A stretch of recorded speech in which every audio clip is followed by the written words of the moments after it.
Hey everyone, Derrick here to talk more about Kingdom Hearts 3, specifically the secret ending and the epilogue.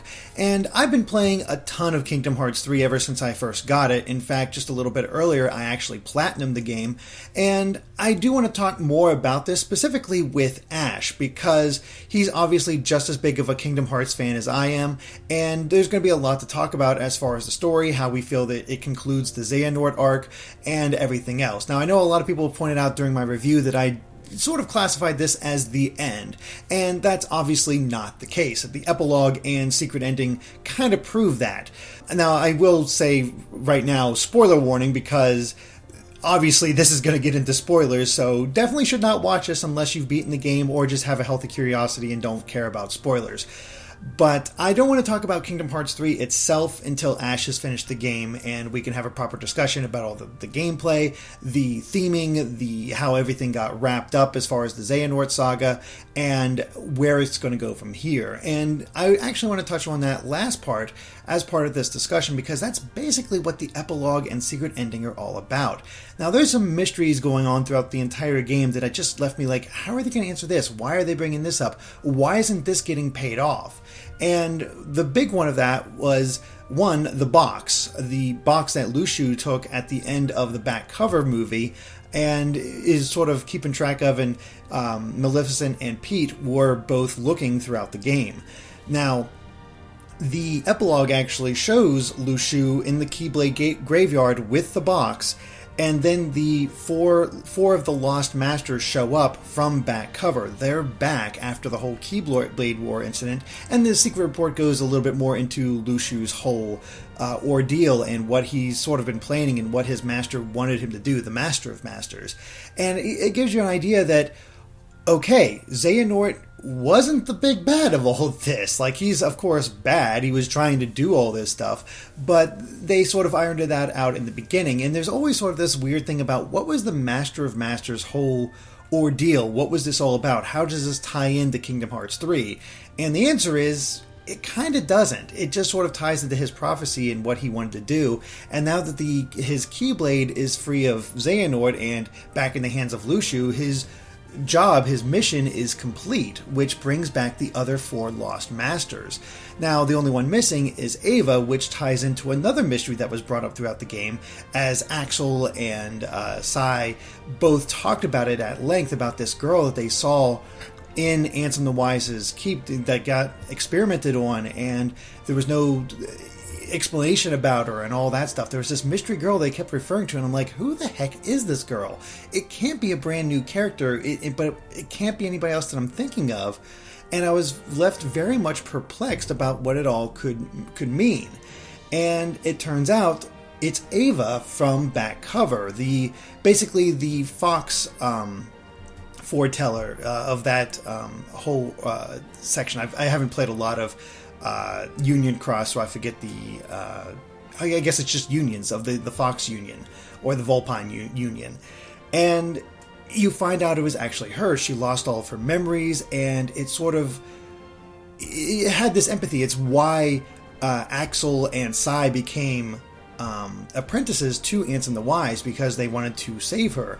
Of course, Ansem was like, okay, these experiments have to stop, let her go, and then Xehanort at that time decided, okay, I will use myself for these heartless experiments and go from there, and that's how it all sort of kickstarted off of it. But all the early research and experimentation happened on other children, including Ava, who sort of stood out to a lot of them, and it was really cool to get more details on that and not know everything, but it's a nice mystery to wrap your head around. And honestly, one of the best payoffs about this entire epilogue is the reveal of who Lushu is, and it's Xigbar, who's become one of my favorite characters in the organization, especially thanks to Birth by Sleep, where him as Braig just had this great attitude. He was really interesting. I was like, okay, this guy's a lot of fun. I want to see them do more with him. And you kind of got that sense throughout Kingdom Hearts 3 that there still was a bit more to Xigbar, especially that early on when you first see him, he gets cut off during the Hercules world. It really catches everybody off guard. It's like, what the heck's going on? And it sort of blows your mind in that way. And to reveal that Xigbar is, one, still around, great. Two, he has a larger purpose and ties into this next arc. I am so happy for that, because it's really interesting, because you don't know exactly what's going on here and what their full plans are. Like, why are they doing any of this? What is the next step? And obviously this is all going to lead into Kingdom Hearts 4 or another set of games on other systems before we get to 4. Fortunately, there's not a lot of odd systems to come out on before you get to 4. We're not quite in the situation that we were back in the day, where it could end up on the PSP or the 3DS or the DS or what have you. We really only have a few systems to choose from, and I could see spin-off titles, and that's in quotes because obviously everything ties together, on the Switch, which would be really cool. But, keep the main titles on the other systems that can handle the power or something like that. Who knows? We might still get Kingdom Hearts 3 on the Switch. It's not impossible. Hopefully we'll get at least those compilations onto the Switch. But that's a discussion for another time about the possibilities of the future. But the thing is, the Xehanort arc is over, but Kingdom Hearts itself is not. And it's cool to see how, rather than just a cold end, which it kind of does, it wraps up a ton of plots within Kingdom Hearts 3, but we still have these basically loose ends that were introduced in order to continue the story with a Kingdom Hearts 4, and the new threat, which seems to be the Lost Masters. Something about Lushu, these old foretellers, and of course the Master of Masters has everything very curious. And of course, finally we do see the figures of Maleficent and Pete spy the box, know where it's at, kind of know what's going on, and it's going to be interesting to see what their role is, because they didn't really have much to do. Again, it was all set up for the future. That might annoy some people, but, as I've said before, I'm totally invested in this story in this part at this point. And even though I didn't play the cell phone game, the back cover did do a good job of giving you a sense of these characters and realizing they're not exactly bad. They were just sort of manipulated, or who knows if they were even manipulated by the Master of Masters. We don't know what he's up to, and he's such a different villain. Potentially, we don't even know if he's a villain. Likely he's a villain compared to Xehanort, because he's just so weird and wacky and fun, and he has this charisma to him that you kind of get drawn to, which I really enjoyed. And of course, we got that final scene between the young Xehanort and Ericus, where Ericus is like, oh hey, I have this new game, and he sets up 7 dart pieces, which obviously represent the 5 Lost Masters, Lushu, or Xigbar, and the Master of Masters. So this all but points to the idea that they are the next big bad that Sora has to fight. And speaking of Sora, that leads us into the secret ending, which really blew my mind the first time I saw it, because it basically features Sora and Riku waking up in real-life Tokyo. And that threw me for a loop. It's like, oh my gosh, we're actually in the real world now? But then I was thinking about it, I was like, well, there's always something. Like, we were technically in the Caribbean in this game, and just, old Caribbean, but still Caribbean. We're in a city before, thanks to San Francisco. It's not unheard of to have Tokyo featured as a location in some sort of movie or something like that. But I did think that it was always a real world location. It wasn't until I talked to Grant Smith of Team 4-Star and talking about this whole moment, this epilogue and secret ending about what it could be, that he put forth the idea that it's not technically the real Tokyo. It could be the Tokyo from The World Ends With You, and could tie into that, because we have seen those characters before, and this could potentially invite the idea that we'll actually go to Square Enix worlds. Maybe not Final Fantasy, because those were established as being from Radiant Garden, so it could tie into that whole idea. And it's really fascinating to see, could we see that happen? And also, what the heck are Sora and Riku doing there? But those aren't even the biggest questions. The really big question is the appearance of Yozora from the I'm blanking on the name, the video game that Rex was playing in the Toy Story world, and how this video game character, who does remarkably look a lot like Riku, is somehow in this world. And what that means, like, is that game based somehow on what happens here? It's really hard to say. Again, it's an interesting mystery. It's like that basically goes, what the heck is that, and gets people talking. And they've done that many times before in previous secret endings. These are meant to get people talking and wondering. And does Nomura have a game plan this time around for what he wants to do with the Lost Masters, Yozora, Sora, and Riku? Who knows?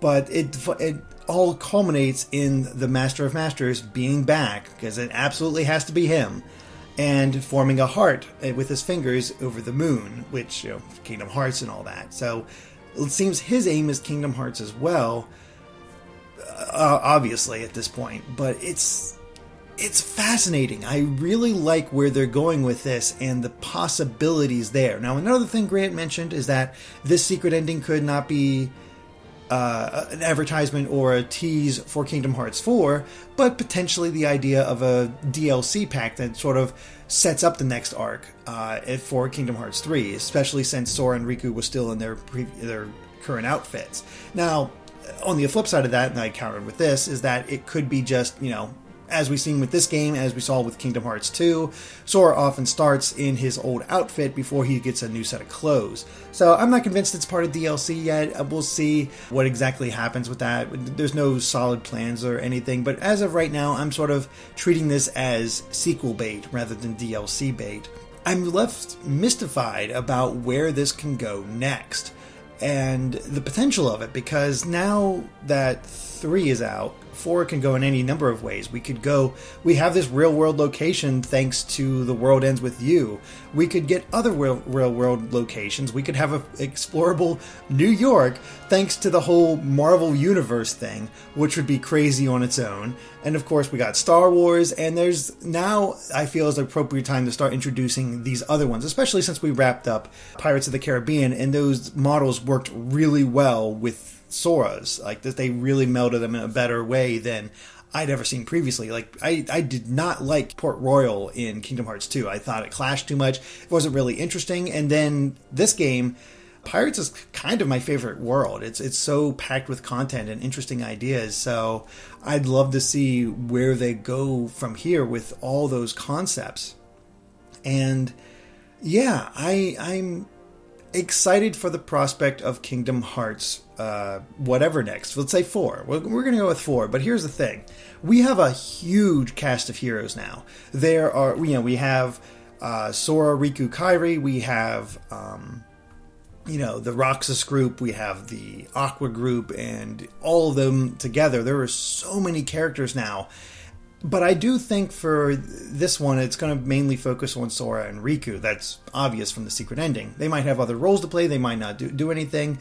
But I also like the idea of potentially having these groups of characters with their own missions, like these side games where you're not playing as Sora, but you're playing like, hey, Roxas's group has this threat to handle, but it's not as big of a threat, or here's what this foreteller is doing, and they have to sort of deal with it, and that's where their whole group gets involved. Or same thing with, Aqua, Terra, and Ventus, dealing with something else. And there's a lot of potential from here. So each of the sort of side games are sort of built up to it.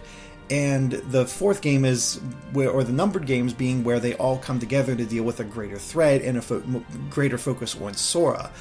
Very much like Avengers movies, or, how we have different Marvel characters doing their own thing until they come together, laying those pieces until we come together for the big bad and the big threat to deal with. And I think that has a lot of potential, and because I still want to see more of these characters. They're a lot of fun, and it's a lot of potential there. So that's the exciting thing to me about all of this, is that there's so much potential, and I want to see what comes next. It's hard to say where it's going to go, how long it's going to take. We don't know. So I'm tempering expectations as far as that's concerned, but the future seems pretty bright for Kingdom Hearts, and I'm looking forward to seeing where they go next with this and the potential of it.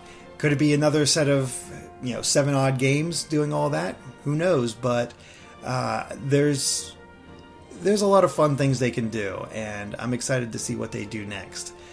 Whether it's Star Wars worlds, Marvel worlds, worlds based on Square Enix properties, like it'd be kind of crazy if we went to Bravely Default or Octopath Traveler or, you know, stuff like that to get just even more characters represented and really branch this out. Because I know a big complaint about 3 is that there's no Square Enix characters in this. There's no Final Fantasy represented. And hopefully that comes in the form of DLC. That is a bit of a shame, but I never felt like I was missing anything because I was too involved in anything else. But I do understand missing those elements. So, yeah, I just wanted to get my thoughts out there about the secret ending and the epilogue, because I know a lot of you have been asking about my opinions, seeing what I thought, and I like where it's going. I like the characters we have presented. I like the potential of these Lost Masters and what they could do with them, and I think we're in good hands. So we'll see what comes next. Could be Switch, could be 4, could be what have you, but I want to see what they do next. And yeah, I think we're in good hands. So yeah, that about covers all my thoughts on the secret ending and epilogue of Kingdom Hearts 3. Hope you guys enjoyed this. So of course, be sure to subscribe to GameXplain for more on Kingdom Hearts, including that upcoming discussion where we talk about the game itself with Ash, so we can get his thoughts on the whole thing, and other things gaming as well. Till next time, guys. Bye.